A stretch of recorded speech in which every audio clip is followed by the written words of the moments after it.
Hello, welcome back. Remember that in this folder we have done the simulation using Spalart-Allamaras. You can check this by going to the constant and then in the turbulence properties you'll see we have Spalart-Allamaras model. Now we have to make changes to this so that we can run k-epsilon model.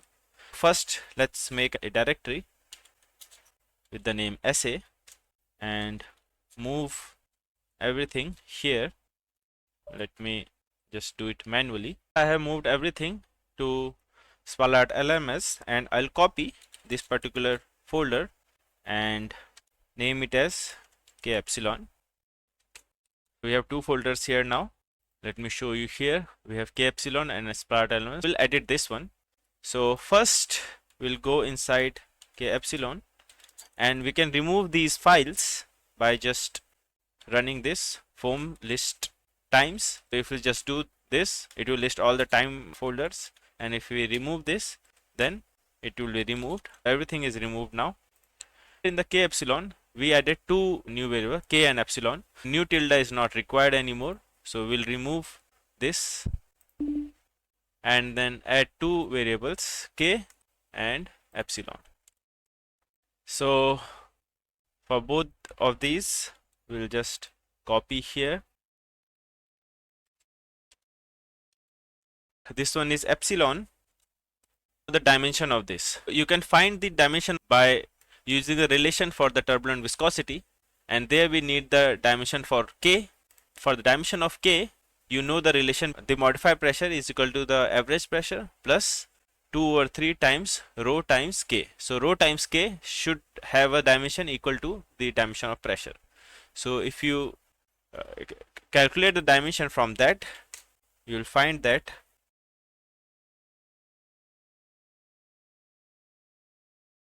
the dimension for k is this. The value for k we found is equal to 1.0935 e minus 3, and this will keep a fixed value at the inlet which is equal to the internal field, and for outlet we'll set this to 0 gradient. For starter wall it's a symmetry plane. Remember here we need a wall function, so we'll use KQR wall function, and the value is initialized as whatever is in the internal field. For front and back we'll use empty. For epsilon we'll first set the dimension, which is this. The value is equal to 8.488 e minus 5 that we have computed, and all these values should be same as that, 8.488, and here also. Here it should be 0 gradient, symmetry wall. Here we should have a wall function which is epsilon wall function, and the value should be equal to the internal field, and front and back we can keep empty. We have calculated the value of this as well, which is equal to 1.2 e minus 3. We'll set the same value here and here. Here we'll keep the symmetry plane, and for this one we'll use Newt k wall function, and the value will keep as 1.2 e minus. Now we have to change the turbulence properties. We have to use the k epsilon model. Write k epsilon here, and then in the FE scheme you have to add the extra variables. We have to write k and epsilon here. Now here we don't need the wall distance, so we can remove this, and in the FE solution as well we'll rewrite k and epsilon removing tilde. Here we need not to change anything, and now we can run. Let's run this.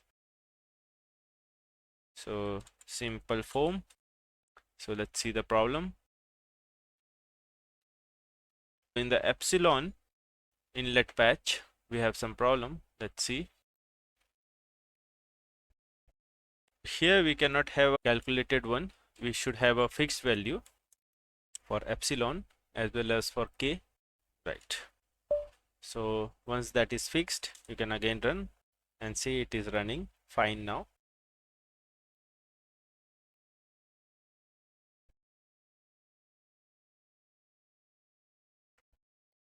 So let's look at the results. So here you will notice that you have other variables as well, k and epsilon, which are saved. So right now we are just interested in the reattachment length. So let's look it visually. However, the best method to find out the reattachment length is to look at whenever the wall stress changes sign from negative to positive, then you have the exact location of the reattachment. Right now we'll just look it visually. We have to use a ruler. So now let's change this to 0 and 6.26 and apply. Here also we observe that this k-epsilon model, similar to Spalart-Allamaras, underestimates the reattachment length. So we still need some improvements. We should notice two things. First, that we have used a wall function to estimate various properties like k and epsilon close to the wall, and we have also used a mesh which is not suitable for k epsilon model. We should always use a mesh which has a y plus close to 30 and above. Right now the y plus for our current mesh is around 1, so therefore we have under prediction of the reattachment length. The next lecture we'll see that a better model, which is k omega SST, can give us much better results. Thank you.